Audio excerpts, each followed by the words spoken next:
ಎಲ್ರಿಗೂ ನಮಸ್ಕಾರ. Students media ಚಾನಲ್ಗೆ ಸ್ವಾಗತ. ಯಾರ್ಯಾರು ಈ ವರ್ಷ 2024-25ನೇ ಸಾಲಿನ SSLC ಪರೀಕ್ಷೆನ ಬರೀತಾ ಇದ್ದೀರಾ, ಆ ಎಲ್ಲ ವಿದ್ಯಾರ್ಥಿಗಳಿಗೂ ಪರೀಕ್ಷೆಯಲ್ಲಿ ಯಾವ ಥರ ಉತ್ತಮ ಅಂಕನ ತಗೋಬೋದು ಒಂದಷ್ಟು ಟಿಪ್ಸ್ಗಳನ್ನ ಈ ವಿಡಿಯೋದಲ್ಲಿ ಕೊಡ್ತಾ ಇದ್ದೀನಿ. ಹೇಳುವಂಥ ಎಲ್ಲ ಟಿಪ್ಸ್ಗಳನ್ನು ಕರೆಕ್ಟಾಗಿ ಫಾಲೋ ಮಾಡಿ. ಮೊದಲನೇ ಬಾರಿಗೆ ನೀವೆಲ್ಲರೂ ಸಹ ಒಂದು ಪಬ್ಲಿಕ್ ಎಕ್ಸಾಮ್ನ ಫೇಸ್ ಮಾಡ್ತಾ ಇರ್ತೀರಾ. ನಿಮಗೊಂದಷ್ಟು ಭಯನೂ ಇರುತ್ತೆ, ಒಂದಷ್ಟು ಡೌಟ್ಗಳು ಇರುತ್ತೆ. ಹೇಗೆ ನಾವು ಎಕ್ಸಾಮ್ನ ಬರೀಬೇಕು, ಅಯ್ಯೋ ನಾವು ಪಾಸ್ ಆಗ್ತೀವೋ ಇಲ್ವೋ ಅನ್ನೋಷ್ಟು ಗೊಂದಲಗಳು ನಿಮಗಿರುತ್ತೆ. ಎಲ್ಲನೂ ಸಹ ಈ ವಿಡಿಯೋದಲ್ಲಿ ಎಕ್ಸ್ಪ್ಲೈನ್ ಮಾಡ್ತೀನಿ. ಕಂಪ್ಲೀಟ್ ವಿಡಿಯೋ ನೋಡಿ. How to score 90% in SSLC examination. ಸ್ಟೂಡೆಂಟ್ಸ್ಗಳಲ್ಲಿ ಒಂದು 3 ಕ್ಯಾಟಗರಿ ಥರ ಸ್ಟೂಡೆಂಟ್ಸ್ಗಳಿರ್ತಾರೆ. ಒಂದು ಮೊದಲನೇ ಕ್ಯಾಟಗರಿ ಸ್ಟೂಡೆಂಟ್ಸ್ ಬಂದು ನಾವು ಎಕ್ಸಾಮ್ನಲ್ಲಿ 90% 95% ಮಾರ್ಕ್ಸ್ ತೊಗೊಂಡು ಡಿಸ್ಟಿಕ್ಗೆ ಟಾಪರ್ ಆಗಬೇಕು ಅಂತ ವಿಷಸ್ ಸಹ ಇಟ್ಕೊಂಡಿರ್ತಾರೆ. ಅದೇ ಥರ ಪೇರೆಂಟ್ಸ್ ಡ್ರೀಮ್ ಸಹ ಆಗಿರುತ್ತೆ. ಎರಡನೇ ಕ್ಯಾಟಗರಿ ಸ್ಟೂಡೆಂಟ್ಸ್ ಬಂದು ನಾವು ಒಂದು 75% 80% ಒಂದು ಫಸ್ಟ್ ಕ್ಲಾಸ್ ಮಾರ್ಕ್ಸ್ ಬಂದರೆ ಸಾಕು ಅಂತ ಇರೋ ಸ್ಟೂಡೆಂಟ್ಸ್ಗಳು ಸಹ ಇರ್ತಾರೆ. ಹಾಗೆ ಮೂರನೇ ಕ್ಯಾಟಗರಿ ಸ್ಟೂಡೆಂಟ್ಸು ನಾವು ಬರೀ ಎಕ್ಸಾಮಲ್ಲಿ ಪಾಸ್ ಆದರೆ ಸಾಕು, ಎಲ್ಲದರಲ್ಲೂ ಪಾಸಿಂಗ್ ಮಾರ್ಕ್ಸ್ ಬಂದು ಒಂದು ಡೀಸೆಂಟ್ ಮಾರ್ಕ್ಸ್ ಬಂದರೂ ಸಾಕು ಅನ್ನೋ ಸ್ಟೂಡೆಂಟ್ಸ್ ಸಹ ಇರ್ತಾರೆ. ಎಲ್ರಿಗೂ ಸಹ ಈ ಹೇಳೋವಂಥ ಪಾಯಿಂಟ್ಸು ತುಂಬ ಯೂಸ್ ಆಗುತ್ತೆ. ಎಲ್ಲರೂ ಫಾಲೋ ಮಾಡಿ. ತಡ ಮಾಡದೆ ವಿಡಿಯೋ ಟಾಪಿಕ್ನ ಸ್ಟಾರ್ಟ್ ಮಾಡೋಣ. ಮೊದಲನೇ ಪಾಯಿಂಟ್ ಬಂದು know your syllabus and weightage. ನೋಡಿ, ನಿಮ್ಮ SSLC ಬೋರ್ಡಿಂದ ನಿಮ್ಮ ಸಬ್ಜೆಕ್ಟ್ಗಳಿಗೆ ಯಾವ್ಯಾವ ಸಿಲೆಬಸ್ ಇದೆ, ಎಷ್ಟು ಸಿಲೆಬಸ್ ಇದೆ ಮತ್ತು ಅದರ ವೆಯ್ಟೇಜಸ್ಸು ಯಾವ್ಯಾವ ಲೆಸನ್ನಿಂದ ಎಷ್ಟೆಷ್ಟು ಮಾರ್ಕ್ಸ್ಗಳಿಗೆ ಕ್ವಶನ್ ಪೇಪರಲ್ಲಿ ಬರ್ತಾ ಇದೆ ಅನ್ನೋದನ್ನು ಬ್ಲೂ ಪ್ರಿಂಟಲ್ಲಿ ಕೊಟ್ಟಿರ್ತಾರೆ. ಅದನ್ನ ಫಾಲೋ ಮಾಡಿ. ಆದಷ್ಟು ಟೆಕ್ಸ್ಟ್ ಬುಕ್ಕಲ್ಲಿರೋಂತಹ ಇಂಡೆಕ್ಸ್ ಪೇಜ್ನ ಫಾಲೋ ಮಾಡಿ.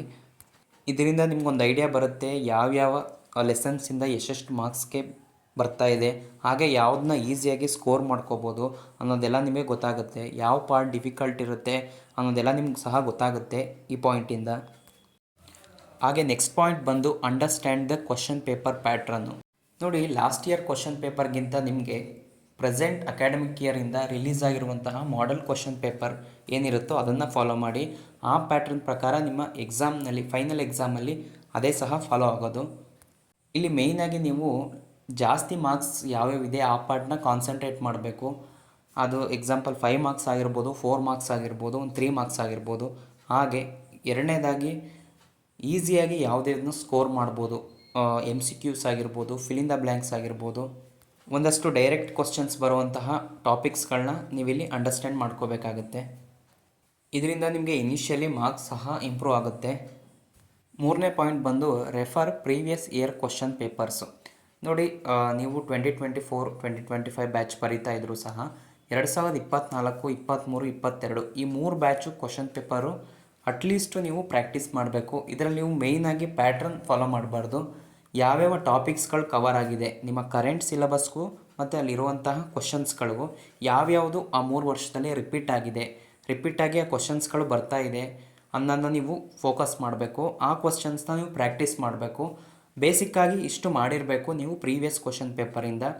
ಇದರಿಂದ ಒಂದಷ್ಟು ಕ್ವಶನ್ಸ್ಗಳು ಅಥವಾ ಒಂದಷ್ಟು ಟಾಪಿಕ್ಸ್ಗಳು ರಿಪೀಟ್ ಆಗಿರುತ್ತೆ ನಿಮ್ಮ ಒಂದು ಕ್ವಶನ್ ಪೇಪರ್ನಲ್ಲಿ. ಮೇಯ್ನಾಗಿ ಪ್ರೀವಿಯಸ್ ಇಯರ್ ಕ್ವಶನ್ ಪೇಪರು ಈ ಥರ ಅನಲೈಸ್ ಮಾಡೋಕ್ಕೆ ನಿಮಗೆ ಹೆಲ್ಪ್ ಮಾಡುತ್ತೆ. ನಾಲ್ಕನೇ ಪಾಯಿಂಟ್ ಬಂದು practice model question papers. Model question papers ಅಂತಂದರೆ ಅಟ್ ಪ್ರೆಸೆಂಟು ಡಿಪಾರ್ಟ್ಮೆಂಟಿಂದ ಒಂದು 3 ಟೈಪು ನಿಮ್ಮ ಕ್ವಶನ್ ಪೇಪರ್ನ ರಿಲೀಸ್ ಮಾಡಿರ್ತಾರೆ. ಆ 3 ಕ್ವಶನ್ ಪೇಪರು ಸಹ ನೀವು ಸಾಲ್ವ್ ಮಾಡಿರಬೇಕು. ನೀವು ತುಂಬ ಜಾಸ್ತಿ ಪ್ರಿಯಾರಿಟಿ ಕೊಟ್ಟಿರಬೇಕು ಆ ಕ್ವಶನ್ ಪೇಪರ್ನ. ಅಲ್ಲಿ ನಿಮ್ಗೆ ಏನೇನು ಗೊತ್ತಾಗುತ್ತೆ ಅಂದರೆ ಯಾವ ಟೈಪ್ ಕ್ವಶನ್ಸು ಬರ್ತಾಯಿದೆ ಈ ವರ್ಷ ಮತ್ತು ಯಾವ ಪ್ಯಾಟ್ರನಲ್ಲಿ ಬರ್ತಾಯಿದೆ ಅನ್ನೋದೆಲ್ಲ ಸಹ ಗೊತ್ತಾಗುತ್ತೆ. ಜಾಸ್ತಿ ಫೋಕಸ್ಸು ಮಾಡೆಲ್ ಕ್ವಶನ್ ಪೇಪರ್ಸ್ ಮೇಲೆ ನೀವು ಮಾಡಿರಬೇಕು. ಈ ಮಾಡೆಲ್ ಕ್ವಶನ್ ಪೇಪರ್ಗಳಲ್ಲಿ ಬಂದಿರುವಂತಹ ಕ್ವಶನ್ಸು ಅಥವಾ ಟಾಪಿಕ್ಸ್ಗಳು ನಿಮ್ಮ ಫೈನಲ್ ಎಕ್ಸಾಮಿನೇಷನ್ ಕ್ವಶನ್ ಪೇಪರಲ್ಲೂ ಸಹ ಒಂದಷ್ಟು ರಿಪೀಟ್ ಆಗಿರುತ್ತೆ. ಆದ್ದರಿಂದ at present model question paper release ಆಗಿರುತ್ತಲ್ಲ ಅದ್ರ ಕಡೆ ಜಾಸ್ತಿ ಫೋಕಸ್ ಮಾಡಿ. ನೋಡಿ, 5ನೇ ಟಾಪಿಕ್ ಬಂದು ಫೋಕಸ್ ಆನ್ ಇಂಪಾರ್ಟೆಂಟ್ ಟಾಪಿಕ್ಸು. ಯಾವುದೇ ಒಂದು ಸಬ್ಜೆಕ್ಟ್ ಆಗಿರ್ಬೋದು, ಅದರಲ್ಲಿ ಒಂದಷ್ಟು ಲೆಸನ್ಸ್ಗಳಿರುತ್ತೆ. ನಿಮ್ಮ ಟೀಚರ್ಸ್ಗಳು ನಿಮ್ಮ ಪಾಠ ಮಾಡಬೇಕಾದ್ರೆ ಹೇಳಿರ್ತಾರೆ ಇಂಥ ಕ್ವಶನ್ನು ಇಂಥ ಟಾಪಿಕ್ಕು ಖಂಡಿತವಾಗ್ಲೂ ಎಕ್ಸಾಮಿನೇಷನಲ್ಲಿ ಬರುತ್ತೆ. 5 ಮಾರ್ಕ್ಸ್ಗಾಗಿರ್ಬೋದು, ಒಂದು 3 ಮಾರ್ಕ್ಸ್ಗಾಗಿರ್ಬೋದು. ನೀವು ಅದನ್ನ ಟೆಕ್ಸ್ಟ್ ಬುಕ್ಕಲ್ಲಿ ಮಾರ್ಕ್ ಮಾಡ್ಕೊಂಡಿರಿ ಅಥವಾ ಮಾರ್ಕ್ ಮಾಡ್ಕೊಳ್ಳಿ. ಯಾವುದೇ ಇಂಪಾರ್ಟೆಂಟ್ ಟಾಪಿಕ್ಸ್ ಇರುತ್ತೋ ನಿಮ್ಮ ಟೀಚರ್ಸ್ಗಳನ್ನ ಕೇಳಿ ಅದ್ರ ಕಡೆ ಫಸ್ಟು ಮೇಯ್ನಾಗಿ ಫೋಕಸ್ ಮಾಡಿ. ಡಯಾಗ್ರಾಮ್ಸ್ ಆಗಿರ್ಬೋದು, ಮ್ಯಾಥಮೆಟಿಕ್ಸಲ್ಲಿ ಫಾರ್ಮುಲಾಸ್ ಆಗಿರ್ಬೋದು, ಅಬ್ರಿವೇಷನ್ಸ್ಗಳಾಗಿರ್ಬೋದು, ಈ ರೀತಿ ಒಂದಷ್ಟು ಟಾಪಿಕ್ಸ್ಗಳನ್ನ ನೀವು ಎಲ್ಲ ಸಬ್ಜೆಕ್ಟ್ಗಳಿಂದನೂ ನೀವು ಫೋಕಸ್ ಮಾಡಿರಬೇಕು, ತಿಳ್ಕೊಂಡಿರಬೇಕು ಯಾವ್ಯಾವ ಲೆಸನ್ನಲ್ಲಿ ಯಾವ್ಯಾವ ಟಾಪಿಕ್ಸು ಇಂಪಾರ್ಟೆಂಟ್ ಇದೆ ಅನ್ನೋದನ್ನ ನಿಮ್ಗೆ ಮೊದಲೇ ಗೊತ್ತಿರಬೇಕು. ಈ ಪಾಯಿಂಟ್ನ ನೀವು ಕರೆಕ್ಟಾಗಿ ಅರ್ಥ ಮಾಡಿಕೊಂಡು ಅಡಾಪ್ಟ್ ಮಾಡ್ಕೊಂಡಿದ್ದೆ ಆದರೆ ನೀವು ಖಂಡಿತವಾಗ್ಲೂ ಪಾಸ್ ಅಂತೂ ಆಗ್ತೀರಾ. ಹಾಗೆ 6ನೇ ಟಾಪಿಕ್ ಬಂದು revise and practice the topics regularly. ನೀವು ಎಷ್ಟೇ ಟಾಪಿಕ್ಸ್ ಇಂಪಾರ್ಟೆಂಟ್ ಟಾಪಿಕ್ಸ್ಗಳನ್ನ ಹುಡುಕಿ ಅದನ್ನು ಸ್ಟಡಿ ಮಾಡಿದ್ದು ಅಲ್ಲಲ್ಲೇ ಮರ್ತೋದ್ರೆ ನೋ ಯೂಸ್ ಅದು. ನೀವು ಯಾವ್ಯಾವ ಟಾಪಿಕ್ಸ್ನ ಕಲ್ತಿದ್ದೀರಾ, ಪರ್ಫೆಕ್ಟ್ ಆಗಿದ್ದೀರಾ, ಅದನ್ನ ಕಂಟಿನ್ಯೂಸ್ ಆಗಿ ನೀವು ರಿವಿಷನ್ ಮಾಡ್ತಾ ಇರಬೇಕು. ವೀಕ್ಲಿ ಒನ್ಸ್ ಆಗಿರ್ಬೋದು, ಮಂತ್ಲಿ ವೈಸ್ ಆಗಿರ್ಬೋದು. ಈಗೆಲ್ಲನೂ ಸಹ ನೀವು ರಿವಿಷನ್ ಮಾಡ್ತಾ ಇದ್ದರೆ ನಿಮಗೆ ಟಾಪಿಕ್ಸಲ್ಲಿ ಒಂದು ಕಾನ್ಫಿಡೆಂಟ್ ಬರುತ್ತೆ. ಕ್ವಶನ್ ಪೇಪರು ಯಾವುದೇ ಥರ ಡಿಫಿಕಲ್ಟ್ ಬಂದರೂ ನಿಮಗೆ ಈಸಿಯಾಗಿ ಕಾಣುತ್ತೆ. ಮ್ಯಾಥಮೆಟಿಕ್ಸಲ್ಲಿ ಒಂದಷ್ಟು ಪ್ರಾಬ್ಲಮ್ಸ್ಗಳಾಗಿರ್ಬೋದು, ಸೈನ್ಸಲ್ಲಿ ಡಯಾಗ್ರಾಮ್ಸ್ ಆಗಿರ್ಬೋದು, ಸೋಷಲ್ ಸೈನ್ಸಲ್ಲಿ ಬರುವಂತಹ ಮೇಯ್ನ್ ಮೂಮೆಂಟ್ಸ್ಗಳಾಗಿರ್ಬೋದು, ಇವೆಲ್ಲನೂ ಸಹ ನೀವು ಚೆನ್ನಾಗಿ ಗ್ಯಾಪ್ನ ಇಟ್ಕೊಂಡಿರಬೇಕಾಗತ್ತೆ. ಹಾಗೆ ಇಂಗ್ಲೀಷಲ್ಲಿ ಪೊಯಮ್ಸ್ ಆಗಿರ್ಬೋದು, ಕನ್ನಡದಲ್ಲೂ ಪೊಯಮ್ಮು, ಸಂದರ್ಭ, ಹಾಗೆ 8-10 ವಾಕ್ಯಗಳು ಯಾವ್ಯಾವ ಇರುತ್ತೆ ಇವೆಲ್ಲನೂ ನೀವು ಕಂಟಿನ್ಯೂಸ್ ಆಗಿ ರಿವಿಷನ್ ಮಾಡ್ತಾಯಿದ್ರೆ ತುಂಬ ಒಳ್ಳೆಯದಾಗುತ್ತೆ. ಹಾಗೆ ಮಾರ್ಕ್ಸ್ ಸಹ ಚೆನ್ನಾಗಿ ಬರುತ್ತೆ ನೀವು ಟಾಪಿಕ್ಸು ಚೆನ್ನಾಗಿ ಎಕ್ಸ್ಪ್ಲೈನ್ ಮಾಡಿತ್ತು ಅಂತಂದರೆ ಬುಕ್ಲೆಟಲ್ಲಿ. 7ನೇ ಪಾಯಿಂಟ್ ಬಂದು learn how to present answers to the questions. ನೋಡಿ, ಯಾವುದೇ ಟೆಸ್ಟ್ ಆಗಿರ್ಬೋದು, ಮಿಡ್ ಟರ್ಮ್ ಎಕ್ಸಾಮ್ ಆಗ್ಬೋದು, ನಿಮಗೆ ಪ್ರಿಪ್ರೇಟರಿ ಎಕ್ಸಾಮಿನೇಷನ್ ಆಗಿರ್ಬೋದು, ಅದರಲ್ಲಿ ಫಸ್ಟು ನೀವು ಕೇಳಿರುವಂಥ ಕ್ವಶನ್ಸ್ನ ಅರ್ಥ ಮಾಡಿಕೊಂಡು ಕ್ವಶನ್ದು ಮಾರ್ಕ್ಸ್ ವೆಯ್ಟೇಜ್ ನೋಡ್ಕೋಬೇಕು. ನೀವು 2 ಮಾರ್ಕ್ಸ್ಗೆ ಎಷ್ಟು ಬರೀಬೇಕು, 3 ಮಾರ್ಕ್ಸ್ಗೆ ಎಷ್ಟು ಬರೀಬೇಕು, 5 ಮಾರ್ಕ್ಸ್ಗೆ ಎಷ್ಟು ಬರೀಬೇಕು ಅನ್ನೋದನ್ನ ಕ್ಲಾರಿಟಿ ಇರಬೇಕು ನಿಮಗೆ. ಮತ್ತು ಹ್ಯಾಂಡ್ ರೈಟಿಂಗ್ ಸಹ ನೀಟಾಗಿರಬೇಕು. ನಿಮ್ಮ ಹ್ಯಾಂಡ್ ರೈಟಿಂಗ್ ಚೆನ್ನಾಗಿತ್ತು ಅಂತಂದರೆ ನಿಮಗೆ ಮಾರ್ಕ್ಸ್ ಕೊಡೋದ್ರಲ್ಲೂ ಸಹ ಒಂದಷ್ಟು ಚೆನ್ನಾಗಿ ಕೊಡ್ತಾರೆ ಮಾರ್ಕ್ಸ್ಗಳನ್ನು ಸಹ. 1 ಮಾರ್ಕ್ಸ್ಗೆ ಯಾವ ಥರ ಆನ್ಸರ್ನ ಬರೀಬೇಕು, ಹಾಗೆ 2 ಮಾರ್ಕ್ಸ್ಗೆ ಎಷ್ಟು ಶಾರ್ಟಾಗಿ ನೀವು ಆನ್ಸರ್ನ ಪ್ರೆಸೆಂಟ್ ಮಾಡಬೇಕು, 3 ಮಾರ್ಕ್ಸ್ಗೆ ಯಾವ ಥರ ಮಾಡಬೇಕು ಅನ್ನೋದನ್ನ ನೀವು ಕಲ್ತ್ಕೊಂಡಿರಬೇಕಾಗುತ್ತೆ. ನಿಮ್ಮ ಟೀಚರ್ಸ್ ಹತ್ರ ನೀವು ಹೇಳ್ಸ್ಕೊಳ್ಳಿ ಯಾವ ಥರ ಪ್ರೆಸೆಂಟ್ ಮಾಡಬೇಕು ಅನ್ನೋದು ನಿಮಗೂ ಸಹ ಗೊತ್ತಿರಬೇಕು. ಒಂದಷ್ಟು ಗೈಡ್ಗಳಲ್ಲಿ ಕೊಟ್ಟಿರ್ತಾರೆ, ನೀವು ಅದನ್ನ ಫಾಲೋ ಅಪ್ ಮಾಡಿ. ಹಾಗೆ 5 ಮಾರ್ಕ್ಸ್ಗೆ ಯಾವ ಥರ ಎಲಾಬ್ರೇಟ್ ಮಾಡಬೇಕು, ಒಂದು ಕನ್ನಡ ಆಗಿರ್ಬೋದು, ಸೋಷಲ್ ಸೈನ್ಸ್ ಆಗಿರ್ಬೋದು, ಎಲ್ಲ ಸಬ್ಜೆಕ್ಟ್ಗಳಿಗೂ ಯಾವ ಥರ ನೀವು ಆನ್ಸರ್ ಪ್ರೆಸೆಂಟ್ ಮಾಡಬೇಕು ನಿಮಗೆ ಗೊತ್ತಿರಬೇಕು. ಇಂಗ್ಲೀಷಲ್ಲಿ ನೀವು ಪಾಯಿಂಟ್ಸ್ಗಳ ರೀತಿ ಬರೆಯೋಕ್ಕಾಗಲ್ಲ ಆನ್ಸರ್ಸ್ಗಳನ್ನ. ಸೋಷಲ್ ಸೈನ್ಸಲ್ಲಿ ನೀವು ಪಾಯಿಂಟ್ಸ್ ರೀತಿಲಿ ಬರೀಬೇಕಾಗುತ್ತೆ ಆನ್ಸರ್ಸ್ಗಳನ್ನ. ಮ್ಯಾಥಮೆಟಿಕ್ಸಲ್ಲಿ ನೀವು ಫಾರ್ಮುಲಾನ ಮೆನ್ಷನ್ ಮಾಡಿಬಿಟ್ಟು ಪ್ರಾಬ್ಲಮ್ನ ಸಾಲ್ವ್ ಮಾಡಬೇಕು ಸಬ್ಸ್ಟಿಟ್ಯೂಟ್ ಮಾಡಿಕೊಂಡು. ಇವೆಲ್ಲವೂ ಸಹ ಬೇಸಿಕ್ಕಾಗಿ ನಿಮ್ಗೆ ಗೊತ್ತಿರಬೇಕು. 8ನೇ ಪಾಯಿಂಟ್ ಬಂದು make a time table and study at least 4 hours a day. ನೋಡಿ, ನೀವು ಬೆಳಗ್ಗೆ ಓದ್ತಿರೋ ರಾತ್ರಿ ಓದ್ತಿರೋ that is up to you. ನಿಮಗೆ ಯಾವಾಗ ಟೈಮು ಕನ್ವೀನಿಯೆಂಟ್ ಆಗುತ್ತೆ ಆ ಥರ ನೀವು ಟೈಮ್ ಟೇಬಲ್ನ ಮಾಡ್ಕೋಬೇಕು. ನೀವು ಅಟ್ಲೀಸ್ಟ್ ಒಂದು ದಿನದಲ್ಲಿ ಒಂದು 2 ಸಬ್ಜೆಕ್ಟು ಅಥವಾ 3 ಸಬ್ಜೆಕ್ಟ್ನ ಕವರ್ ಮಾಡಿ, ನೀಟಾಗಿ ಕವರ್ ಮಾಡಬೇಕು. ನೀವು ಸುಮ್ಮನೆ ಮೇಲೆ ಸ್ಟಡಿ ಮಾಡಿದ್ರೆ ನಿಮ್ಗೆ ಅಷ್ಟು ಎಫೆಕ್ಟಿವ್ ಆಗಿ ರಿಸಲ್ಟ್ ಬರೋಲ್ಲ. ನೀವು ಯಾವುದೇ ಒಂದು ಸಬ್ಜೆಕ್ಟ್ ತೊಗೊಂಡ್ರೂ ಸಹ ಅದರಲ್ಲಿ ಏನೇನು ವೆಯ್ಟೇಜ್ ಇದೆ, ಯಾವ ಥರ ಕವರಪ್ ಮಾಡಬೇಕು ಅನ್ನೋದನ್ನ ನೋಡಿ ಅಟ್ಲೀಸ್ಟ್ 4 hours ನೀವು ಸ್ಟಡಿ ಮಾಡಿ. ಯಾಕಂದರೆ ನೀವು 7 to 8 hours ನೀವು ಸ್ಕೂಲಲ್ಲೇ ಕಳೆದಿರ್ತೀರ. ಆದ್ದರಿಂದ ಅಟ್ಲೀಸ್ಟ್ 4 hours ಮನೇಲಿ ಬೆಳಗ್ಗೆ 2 hours, ರಾತ್ರಿ 2 hours ನೀವು ಸ್ಟಡಿ ಮಾಡಿ. ನೋಡಿ, ಈಗ ಎಲ್ಲ ಹೇಳಿದಂಥ ಪಾಯಿಂಟ್ಸ್ಗಳು ಚೆನ್ನಾಗಿ ನಿಮಗೆ ಇಂಪ್ಲಿಮೆಂಟ್ ಆಗಬೇಕು ಅಂತಂದರೆ ಈ 9ನೇ ಪಾಯಿಂಟು ಸಹ ನೀವು ಚೆನ್ನಾಗಿ ಫಾಲೋ ಮಾಡಬೇಕು. Avoid social media. ನೋಡಿ, ಈಗ ಎಲ್ಲರ ಕೈಲೂ ಸಹ ಮೊಬೈಲ್ ಇದೆ, ಎಲ್ಲರೂ ಸಹ ನೀವು ಸೋಷಿಯಲ್ ಮೀಡಿಯಾ ಅಪ್ಲಿಕೇಶನ್ಸ್ನ ಬಳಸ್ತಾ ಇರ್ತೀರ, ಎಲ್ಲ ಥರ ಎಂಟರ್ಟೈನ್ಮೆಂಟು ನೀವು ತೊಗೊಳ್ತಾ ಇರ್ತೀರ.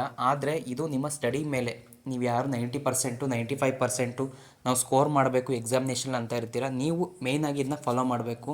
ಅಟ್ಲೀಸ್ಟ್ ಒಂದು 3 months ನೀವು ಇದರಿಂದ ದೂರ ಇರಿ. ಯಾವುದೇ ಸೋಷಿಯಲ್ ಮೀಡಿಯಾ ನಿಮ್ಗೆ ಯಾವುದು ಡಿಸ್ಟ್ರಾಕ್ಷನ್ ತಂದು ಕೊಡ್ತಾ ಇದೆ, not only social media, television ಆಗಿರ್ಬೋದು, ನೀವು ಹೊರಗಡೆ ಸುತ್ತಾಡೋದಾಗಿರ್ಬೋದು, ಎಲ್ಲದಕ್ಕೂ ಸಹ ಒಂದು ಲಿಮಿಟೇಷನ್ ಹಾಕ್ಕೊಳ್ಳಿ.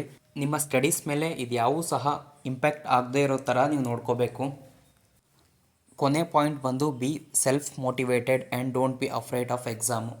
ನೋಡಿ, ಯಾವುದೇ ಕಾರಣಕ್ಕೂ ನೀವು ಈಗ ಇಂಟರ್ನಲ್ ಎಕ್ಸಾಮಿನೇಷನ್ ನಡೀತಾ ಇರುತ್ತೆ, ಪ್ರಿಪ್ರೇಟರಿ ಎಕ್ಸಾಮ್ ಮಾಡ್ತಾ ಇರ್ತಾರೆ, ಸ್ಕೂಲ್ ಲೆವೆಲ್ ಎಕ್ಸಾಮಿನೇಷನ್ ಮಾಡ್ತಾ ಇರ್ತಾರೆ, ನೀವು ಅದರಲ್ಲಿ ಕಮ್ಮಿ ಮಾರ್ಕ್ಸ್ ತೆಗೆದಿರ್ಬೋದು. ಅದ್ರ ಬಗ್ಗೆ ಯಾವುದೇ ರೀತಿ ಸಹ ನೀವು ಟೆನ್ಷನ್ ಮಾಡ್ಕೋಬೇಡಿ, ಅದರಿಂದ ನೀವು ಮಾನಸಿಕವಾಗಿ ಕುಗ್ಗೋಗಬೇಡಿ. ಅದು ಯಾವುದೂ ಸಹ ನಿಮ್ಮ ಫೈನಲ್ ಎಕ್ಸಾಮಿನೇಷನ್ ರಿಸಲ್ಟ್ ಮೇಲೆ ಇಂಪ್ಯಾಕ್ಟ್ ಮಾಡಲ್ಲ. ಯಾಕೆ ಅಂತಂದರೆ ಕ್ವಶನ್ ಪೇಪರ್ ಬರೋವಂಥ ರೀತಿಯೇ ಬೇರೆ ಫೈನಲ್ ಎಕ್ಸಾಮಿನೇಷನಲ್ಲಿ. ಹಾಗೆ ಇಂಟರ್ನಲ್ ಎಕ್ಸಾಮಿನೇಷನ್ನು ನಿಮಗೆ ಸ್ವಲ್ಪ ಟಫ್ ಮಾಡಿರ್ತಾರೆ ಕ್ವಶನ್ ಪೇಪರು, ಆದ್ದರಿಂದ ನಿಮಗೆ ರಿಸಲ್ಟು ಅದರಲ್ಲಿ ಕಮ್ಮಿ ಬಂದಿರುತ್ತೆ.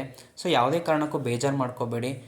ನನ್ನ ಫ್ರೆಂಡು ಅವರು ಅಷ್ಟು ಮಾರ್ಕ್ಸ್ ತೆಗೆದಿದ್ದಾರೆ, ನಾನು ಫೇಲ್ ಆಗಿದ್ದೀನಿ, ಈ ಮೈಂಡ್ ಸೆಟ್ಟು ಬೇಡ. ಅದನ್ನ ಫಸ್ಟು ತೆಗೆದಾಕಿ ನಿಮ್ಮ ಹಾರ್ಡ್ ವರ್ಕು, ನಿಮ್ಮ ಒಂದು ರೂಟೀನು ಯಾವ ಥರ ನೀವು ಫಾಲೋ ಮಾಡ್ತಾಯಿದ್ದೀರಾ ಅದ್ರ ಮೇಲೆ ನಂಬಿಕೆ ಇಡಿ. ನೀವು don't be afraid of exam. ನೀವು ಎಕ್ಸಾಮ್ ಮೇಲೆ ಯಾವುದೇ ರೀತಿ ಸಹ ಭಯ ಇಟ್ಕೋಬೇಡಿ. ನಾವು ಪಾಸ್ ಆಗ್ತೇವೋ ಇಲ್ವೋ, ಮೇಯ್ನಾಗಿ ಪಾಸ್ ಆಗಬೇಕು ಅಂದ್ಕೊಂಡಿರೋರು ನೀವು ಖಂಡಿತ ಸಹ ಹೇಳಿರೋಂಥ ಪಾಯಿಂಟ್ಸ್ಗಳನ್ನ ನೀವು ಫಾಲೋ ಮಾಡಿದ್ದೇ ಆದರೆ ನೀವು ಪಾಸ್ ಆಗೋದಲ್ಲ, ಒಳ್ಳೆ 80-85% ಡಿಸ್ಟಿಂಕ್ಷನ್ ತೆಗೆದಿದ್ದೀರಾ.